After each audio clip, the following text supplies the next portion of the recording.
Tu ouvres ton appli bancaire et tu vois le solde en rouge. Tu es à découvert. Ton ventre se serre. Tu te dis, je vais rattraper plus tard. Sauf que chaque jour, ça te coûte. Aujourd'hui, je vais t'accompagner, étape par étape, pour couper l'hémorragie et reprendre le contrôle, sans magie. Le découvert, ce n'est pas juste un petit trou. C'est souvent des frais, des intérêts et du stress.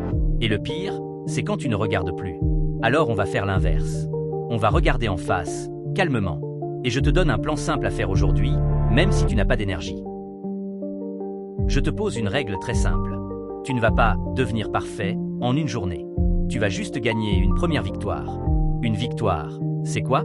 C'est arrêter d'aggraver le problème, dès maintenant. Ensuite seulement, on construit un retour à zéro, puis une petite marge. Avant d'attaquer, prends 30 secondes. Respire. Ouvre ton app bancaire et note mentalement deux choses. Le montant du découvert et la date de ton prochain revenu. Pas besoin d'un tableau compliqué. Juste ces deux infos. Elles vont guider tout le plan. Premier point.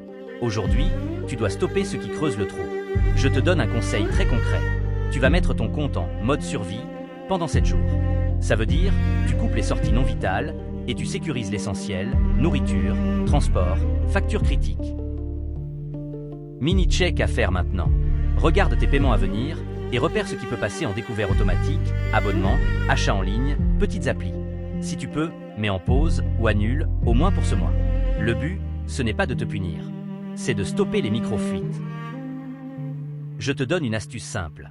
Si tu as du mal à résister, retire une petite somme en cash pour la semaine et range ta carte.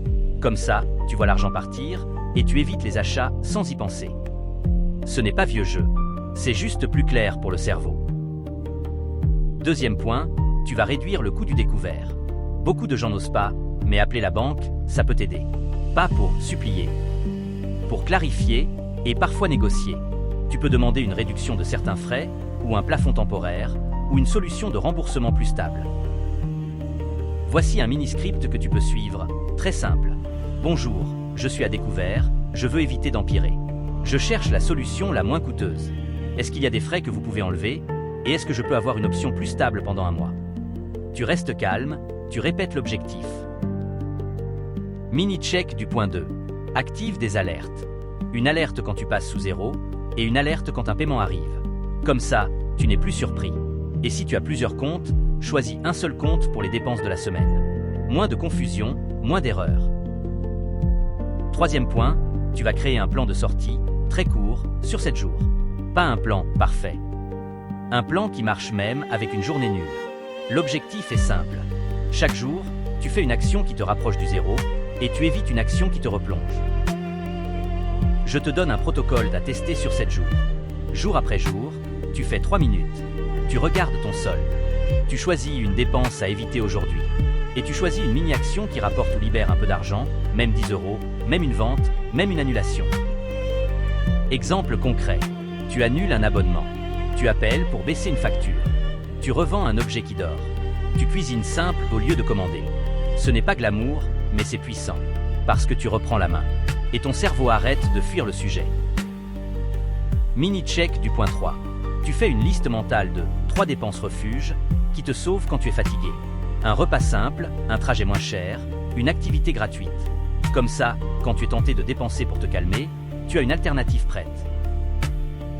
Et maintenant, on parle d'un piège. Le piège, c'est d'attendre le prochain salaire comme une bouée, puis de recommencer. Là, tu veux créer une mini-marge. Même petite, même 5 €. La marge, c'est ce qui t'empêche de retomber au premier imprévu. Je te donne un conseil clair. Quand le salaire tombe, tu ne rattrapes pas tout d'un coup. Tu fais d'abord un geste anti-retour. Tu mets de côté une mini-somme sur un autre compte ou en cash, juste pour éviter le prochain découvert. Ensuite, tu combles le trou, calmement. Si tu es souvent à découvert, ce n'est pas forcément un manque de volonté. C'est souvent un système qui ne te protège pas.